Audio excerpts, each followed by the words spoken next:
Retour à la réalité, très difficile pour le club vainqueur de la Coupe du Monde des clubs, à savoir Chelsea. Face à Crystal Palace, comme d'habitude, très dur à jouer. On l'a vu la semaine dernière avec la finale du Community Shield remportée face à Liverpool. Mais là, du côté de Chelsea, on se rend compte qu'il va falloir encore faire beaucoup d'efforts et qu'il y a encore beaucoup de travail à effectuer. Parce que Chelsea a dû attendre la 90e minute pour faire son deuxième tir cadré du match. Et c'est offensivement que ça a été très compliqué. On a eu beaucoup de mal à trouver Palmer. Et surtout, j'ai remarqué un vrai manque de connexion entre les quatre offensifs. Binoé Gittens faisait son premier match en Première Ligue avec Chelsea, même premier match en Première Ligue, je crois quasiment tout court, peut-être pas sûr.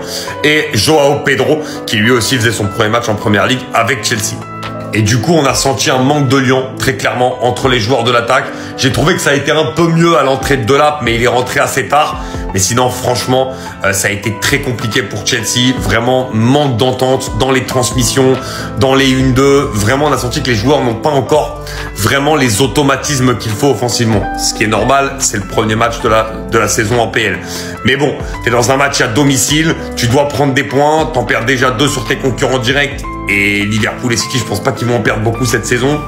Et sinon, permettez-moi de dire encore un grand bravo à Crystal Palace, que j'ai trouvé énorme. Vraiment, eux, tu vois, à l'inverse de Chelsea, ils jouent ensemble, ils font les efforts ensemble, ils sont ultra généreux sur le terrain. Un grand bravo à cette équipe. Excusez-moi, c'est cette équipe qui doit jouer le titre? Je peux pas rigoler fort, on joue tout à l'heure. Je rigole pas fort, pardon. Chelsea, quand c'est pas Botafogo ou Flamengo en face, c'est dur. C'est dur. Aujourd'hui, on a vu un match complètement amorphe, soporifique, et notamment Palmer.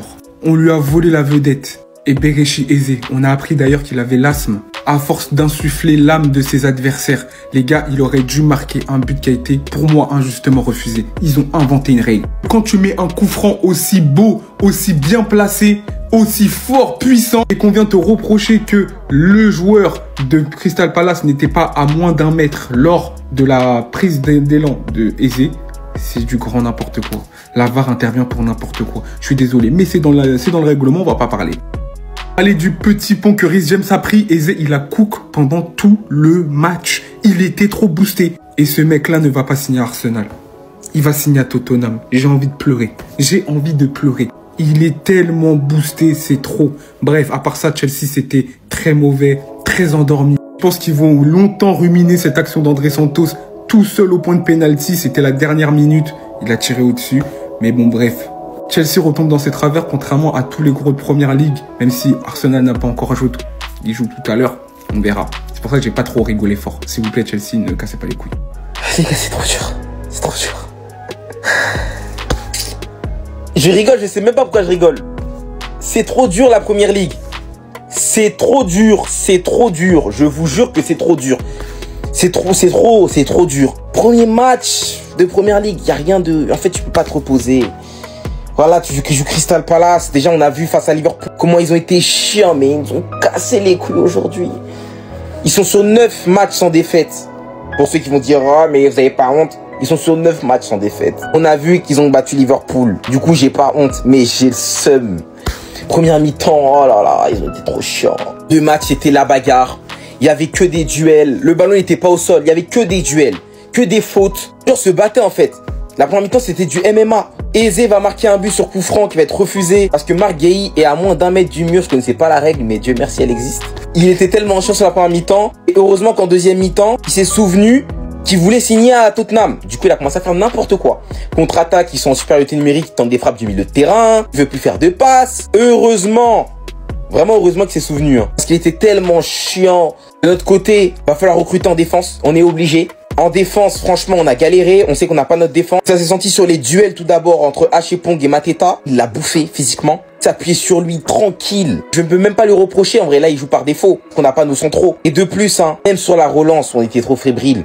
Nos centraux, ils avaient du mal à casser des lignes, trouver des passes, trouver Palmer, trouver Enzo. Beaucoup de mal. Et ça, c'est une des qualités que lui là. Que même Tosin a. Enzo d'ailleurs qui a fait un match exécrable. Vraiment très mauvais match. Il n'est pas revenu de ses vacances. Merde non plus ne fait pas un bon match. On a galéré à le trouver. La seule petite excitation du match, hein, ça a été l'entrée d'Estevao. Je me suis dit, vas-y, va faire les trucs, va faire la magie. C'est un crack. Première action déjà, il crée une occasion. Il fait tellement mieux que Gitton sur ce match. Il peut même faire un truc sur cette occasion, mais malheureusement, il va tirer au-dessus. Il peut la laisser à Neto. Je lui en veux pas. Deux Brésiliens ont eu des sacrées occasions, hein. Même Santos, André, tu dois la mettre au fond celle-là. Ah, vas-y, tranquille, en vrai, t'as été tellement meilleur que Enzo que en vrai, même pas ton vouloir de faire des actions, de faire des choses. Perso, je suis pas inquiet par rapport aux résultats, hein, mais les gars, c'est clair que là, l'objectif, c'est de trouver une stabilité, repartir en LDC l'année prochaine. Pas mon objectif de jouer le titre, sans mentir. Après, si on se retrouve dans une position avantageuse, voilà. Mais en tout cas, l'objectif, c'est de partir en LDC l'année prochaine. Je suis pas spécialement inquiet. C'est dommage seulement le match nul. Crystal Palace était sur 9 matchs sans défaite. À la 92e minute, hein, Chelsea, c'est ça votre problème.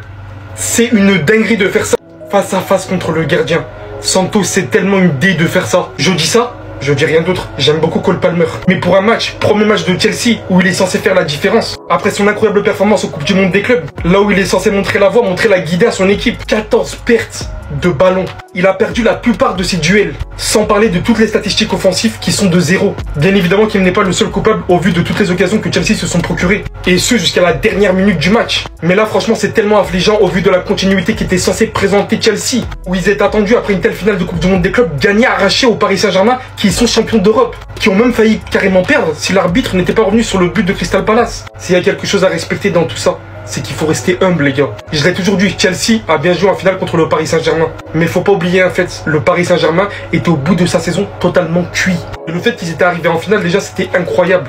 Le retour à la réalité de Chelsea, là, dès le premier match, il fait mal. Perdre 2 points comme ça d'office. Et en plus de ça, à domicile. Dès le départ, l'entraîneur de Chelsea a dépassé les bornes. Il a complètement pété les plombs. Comme vous pouvez le voir, les amis, pour ce premier match de Premier League, Chelsea a affronté Crystal Palace. Crystal Palace qui, il y a quelques jours, a remporté la Community Shield face à Liverpool. Et ils avaient même réussi à battre aussi Manchester City. Donc, dès le départ, on savait déjà que Crystal Palace, face aux grosses équipes, ça pardonne pas. Et bah, malheureusement pour Chelsea, ils n'ont pas fait exception. Il y a qu'à voir la note des joueurs, il y a personne qui est dans le vert. On parle là des champions du monde, j'étais tellement hypé. Malheureusement, il commence avec un match nul, avec un Cole Palmer complètement fantomatique.